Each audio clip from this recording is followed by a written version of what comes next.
আমি অ্যাডভোকেট নেতা নজরুলের পক্ষ থেকে, আমার প্রাণিক সংগঠন বাংলাদেশ জাতীয়তাবাদী যুবদলের পক্ষ থেকে আপনাদেরকে ধন্যবাদ জানাই, মোবারকবাদ জানাই।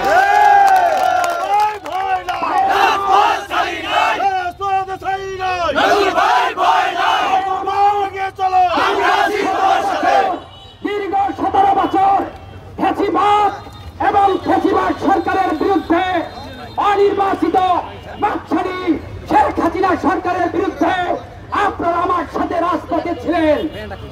আমরা গণতন্ত্র, আইনের শাসন, ন্যায় বিচার, সামাজিক নিরাপত্তার জন্য রাস্তায় কেন্দ্র ঘোষিত সমস্ত প্রোগ্রাম অংশগ্রহণ করেছিলাম। আপনারা সে আমার সহযোদ্ধা ছিলেন। আপনাদেরকে বলতে চাই, 7 জানুয়ারি 2024 নির্বাচন বর্জনের দাবিতে শরীয়তপুর জেলা যুবদলের পক্ষ থেকে আমি একমাত্র 4র্থ ধাপে অবরোধ করেছি। যমুনা স্মার্ট রেফ্রিজারেটর, স্মার্ট লাইফে স্মার্ট রেফ্রিজারেটর। 5ম ধাপে রাস্তায় আগুন জ্বালিয়েছি। নির্বাচনের 5 দিন আগে 5 জানুয়ারি আমি গয়তলা বাজার সহ পিরোজপুরের বিভিন্ন জায়গায় নির্বাচন বর্জনের জন্য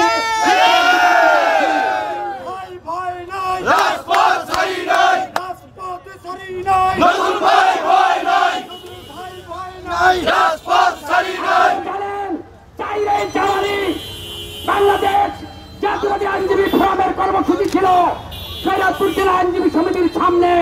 আমরা নির্বাচনের বর্জনের দাবিতে সেখানে অবরোধ করেছি। সেই অবরোধে আমরা বক্তব্য দিয়েছি। আজকে যারা শরীয়তপুরে যুবদলের প্রার্থী হয়েছেন, কেউ বিদেশে ছিলেন, একদিনও রাজপথে তাকে আমরা পাই নাই। কেউ ঢাকা থেকে ব্যবসা করেছেন, গত 17 বছরে একটা মিছিল অংশগ্রহণ করেন। কেউ আমার জুমার সাথে জড়িত, কেউ আমার টেন্ডারবাজির সাথে জড়িত। শরীয়তপুর জেলা যুবদল এই ধরনের নেতৃত্ব চাই না।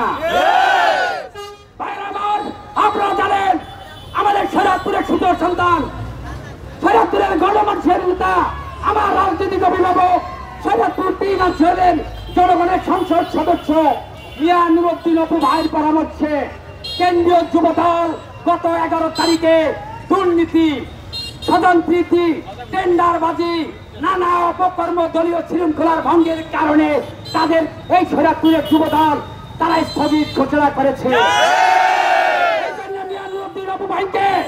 আমরা শরীয়তপুর জেলা যুবদলের পক্ষ থেকে ধন্যবাদ জানাই। ধন্যবাদ জানাই কেন্দ্রীয় যুবদলের সংগ্রামী সভাপতি মনোনয়ন মুন্না ভাইকে। ধন্যবাদ জানাই কেন্দ্রীয় যুবদলের সংগ্রামী সাধারণ সম্পাদক নুরুল ইসলাম নয়ন ভাই সহ কেন্দ্রীয় নেতৃবৃন্দকে।